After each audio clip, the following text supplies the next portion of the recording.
Hey guys, it's Peter, and welcome to my channel, Peter Likes Books. And today, February 10th, I am finally doing my review and reaction to the first three books in the James Patterson Alex Cross read-along. Today, I am actually going to be starting the fourth book, which is Cat and Mouse, and then for the next 3 weeks, I'm going to read one of them a week going forward. So if you guys don't know what I'm talking about, I think I've done 2 videos about this now.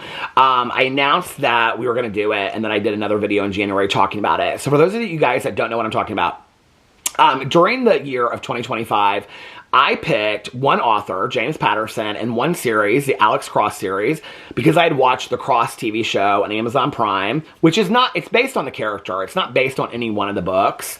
So if you watch this show, it will not ruin the books for you. It has nothing to do with any one of the books. It just, I mean, some of the background story about Alex Cross's wife having, like, been murdered or dying is part of it. But, like, it's the character is based on the books. It's not the storyline is not based on the books.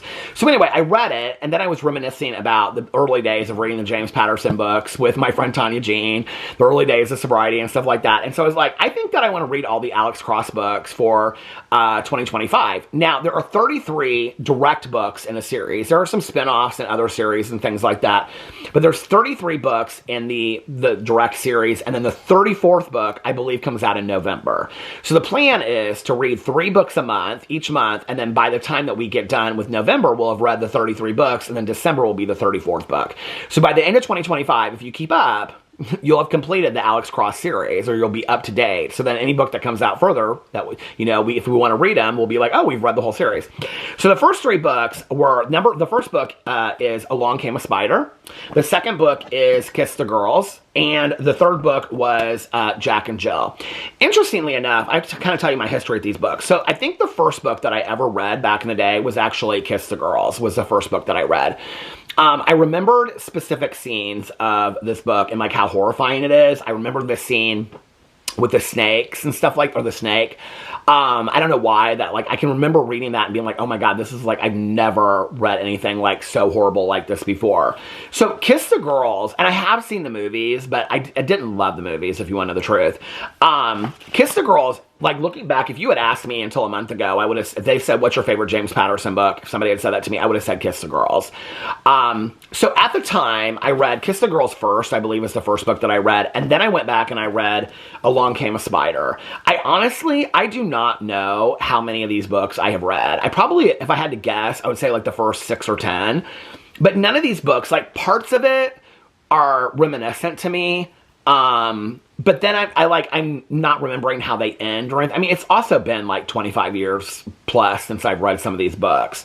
So let's get into this. So the first one was, so that's how I read them originally, was Kiss the Girls and Along Came a Spider, and then Jack and Jill. But this time I read them in order. I read the Along Came a Spider first.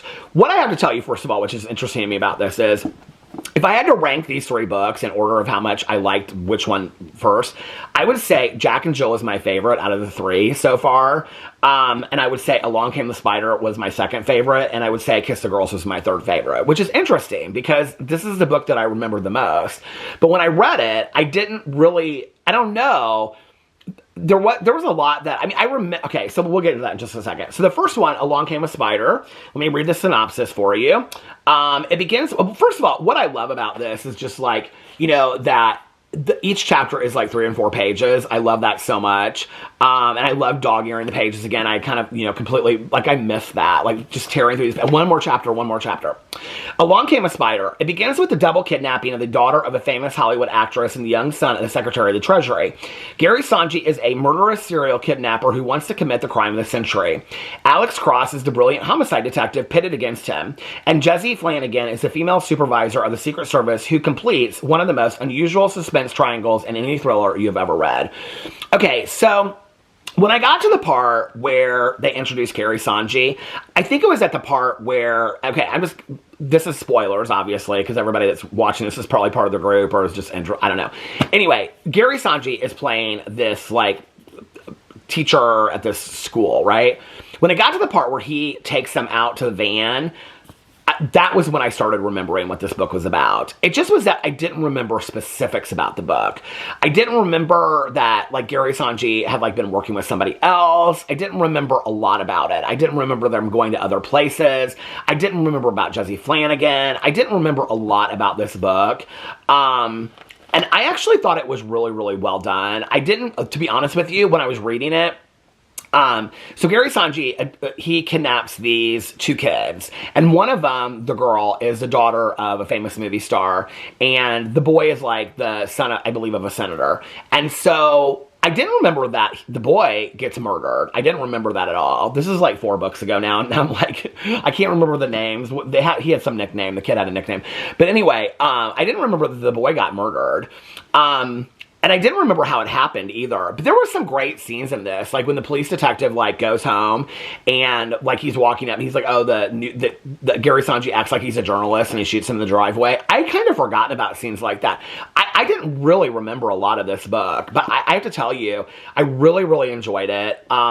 Being that it was my first one back, I was kind of a little worried, in all honesty. I was like, okay, you've picked this. You said you're going to do this for a year, that you're going to read 3 of them a month.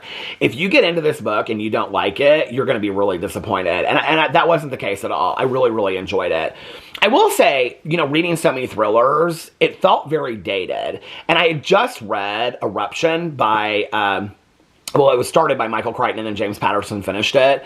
It seems similar to how a James Patterson book was written. I wouldn't recommend Eruption, by the way. I'll just say that. It seems similar, but it seemed newer. And I know that he doesn't necessarily write his own books these days, but he's like a team of people that do that. I don't know. I just, it seemed there was part of it that seemed, I mean, obviously it's dated because it's like 25 years old.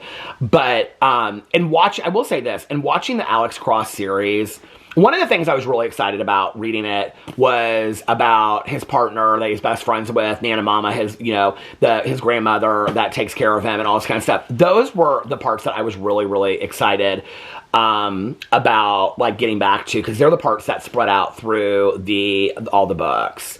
But I thought this was really, really good. I was really into it. I don't really want to ruin the ending of it for people that if they're still catching up on it and things like that. Maybe next month I'll start doing spoilers if people want me to.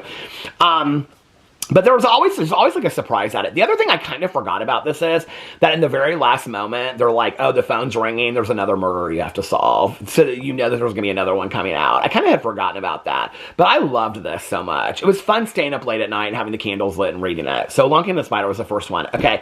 Kiss the Girls was the second one. And I remembered that it was about these girls that were kept in this house. And I remembered something about, like, when the one girl is like, she comes out of the house and the house is hidden, like, then I was like, oh, this is kind of coming back to me, but I don't remember really what it is. What I didn't remember was that it was 2 serial killers, you know, one in like the Southeast and one in California. I didn't remember that it was 2 serial killers together working at the same time. I didn't remember that at all. So let's read this. Did I read the synopsis for the first one? In Los Angeles, a reporter investigating a series of murders is killed. In Chapel Hill, North Carolina, that reporter wasn't very nice. She wouldn't even work with Alex Cross. In Chapel Hill, North Carolina, a beautiful medical intern suddenly disappears. Washington, D.C.'s Alex Cross is back to solve the most baffling and terrifying murder case ever. 2 clever pattern killers are collaborating, competing, and they are working coast to coast. I thought it was good. Like I said, out of the 3, it was the one that I was just kind of like meh about at the end. I think I still gave it 3 stars or 4 stars. I don't know. I mean, it held its own. And the thing that's so interesting to me is, like, I've said for years and years and years, his first novels were so completely different. I feel like I thought, like, the chapters were a lot longer and it was more descriptive and stuff. For years, I would always say his early books were so much better than his later books. But, like, they don't really, like, other than, like, it feeling dated, the books today seem very similar to his books back then. And this formula that he writes in, you know, that each chapter is 3 and 4 pages and stuff like that. I actually think some of the chapters in here were quite a bit longer. Yeah. Because I remember this one, I was like, some of these chapters were like 6 and 7 pages. But I really, really enjoyed this one. I'm kind of thinking about actually maybe going back and watching the movies. I don't know if anybody watched them, let me know. And then Jack and Jill, I have to tell you, I did not remember this one at all. And I do love anything that has like political espionage and things like that in it. And I didn't remember this one at all. And I have to tell you, this was my favorite. And probably because I really didn't remember anything about it. So here's a synopsis for it. From sensational author James Patterson comes the #1 thriller that breaks all the rules and shatters every nerve. Someone kills one of the most powerful men in the U.S. Senate, and the whole world is watching. Someone murders a small black girl on the mean streets of Washington, and no one seems to care. But only DC homicide cop Alex Cross suspects that the evil striking down both the high and the low wears the same shocking face. Now in his most terrifying case, Cross must stop a deadly force before it destroys the very foundation of this nation. So it's about these killers named Jack and Jill, and they're trying to get to the president is basically what they're doing. And they're targeting like high profile. It's like kind of like this game kind of thing. Like this one, it's like interesting how like all of them, the titles, you know, are all based on like nursery rhymes, but this one has to do with like the Lindbergh case, Along Came a Spider, and things like that. And Kiss the Girls is a little bit about, it reminded me of, who are the two serial killers that were friends that talked? Was it John Gotti? Not John Gotti, he was the mobster guy. Thanks, Mel, my book club partner, for that. She's always making me think of mobster guys. What was the guy? Why can't I think of his name now? The killer clown guy. Oh, why can't I think of his name? Anyway, you guys know who I'm talking about, right? Anyway, he and some other serial killer were friends. I feel like this was kind of modeled after that one a little bit. And then this was off of that a little bit. And it was about this guy and girl, and anyway, it was a political espionage, and they were like basically working their way up to get to the president. But at the same time, there was like this serial killer that was like this kid that was killing these like kids in Washington, D.C. that was wanting like more attention from Alex Cross. It was so well done. I had forgotten that it was about these dual cases at the same time, and the message basically behind it was that, you know, like people that were poor and people that were black didn't deserve the same kind of attention, justice-wise, which we still see today, you know, in 2025, didn't deserve the same kind of justice that this high-profile case did on this other end, and that Alex Cross and what the... Oh my God, my tripod fell right as I was getting to this. But the murderer didn't know that Alex Cross was like put specifically on the Jack and Jill case, and that he wasn't the one that was able to... He wanted to be on the one solving like the murders that were happening. Anyway, it was just really, really well done. I really love this. And I have to tell you, when I finished this one, I was like, I'm ready to start Cat and Mouse. But I was like, I need a little break to catch up on some of my other books. So I really, really love this one. This one I think was like the fastest read for me out of all three of them, in all honesty. One thing I will say that I remembered is that I feel like, well, it was funny because Mel is reading them too, Nikki's reading them, everybody that I know is reading them right now. And I didn't remember, Mel had texted me something about like Alex Cross dating somebody different in each book. I didn't really remember that. I remember like if you asked me about Alex Cross that like, I thought like he got into these relationships or got interested. I do remember a book where he's like dating some woman and she ends up getting murdered or something like that. I feel like that's like he's in a relationship. So I would have read that one. I don't remember which one that was, but we haven't gotten to that one yet. But I feel like, and then, you know, in Jack and, well, in two of, I don't want to ruin it for people that haven't read them, but in two of them, well, anyway, I don't want to ruin it, because in one, they're kind of like involved and all that kind of stuff. But I remember him like spending, I mean, he does spend a fair amount of time with his kids and stuff like that.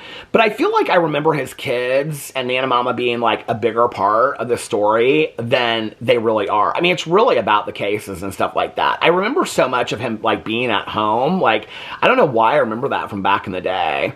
But they're good. They're actually, it's kind of surprising. I mean, maybe they get worse as they go on, but they kind of hold their own a little bit. I actually think going forward, what I'm going to do, I just kind of made this decision because, I mean, this is like, I've read 3 of these now, and I've read like, I finished 2 other books the other night and other stuff. I'm kind of like forgetting a little bit about these books. I think going forward, I'm going to like, each one I read, I'm going to do my review of, and then come over here so that I can like, and I will give, those will be spoiler, because I don't want it for the first 3, if people are still catching up or they want to start it. I will tell you, it's not too late to start it. You can literally read one of these books. I think that I read them like in 3 days, most of them. 3 days or less. Well, maybe 4 days, one of them. But you can finish them rather quickly. So if you still want to start, because in February we're reading Cat and Mouse, Roses Are Red, and Pop Goes the Weasel. So if you still want to read the James Patterson, Alex Cross novels with us this year, it's not too late. And you can, I would recommend, here, maybe that'll be my thumbnail. And then you can catch up with us if you want to. I already did a thumbnail before I started the video, I think. But if you want to, you can catch up with us. So starting on the next one, on Cat and Mouse, I think I'm going to do a review after each one of the books. And that way I can give a more detailed review. And I'll just do it like the day after I finish it. That way I remember everything freshly. But I'm liking these. Yeah, I was talking to Mel about it. I was like, I'm kind of surprised I liked, because she gave Jack and Jill 4 stars, and the other 2 she gave 3. And I was like, it's interesting that you gave this one 4 stars. And she said, yeah, it was really good. And I said, I like this one the best out of the 3 too, which I wouldn't have expected. So now I'm excited to go forward because I don't know which ones I'm going to like out of the ones that we have left, which is 30. We have 30 of them left. 30! Anyway, let me know what you thought of them in the comment section below. I love you guys, and I will see you tomorrow. Bye.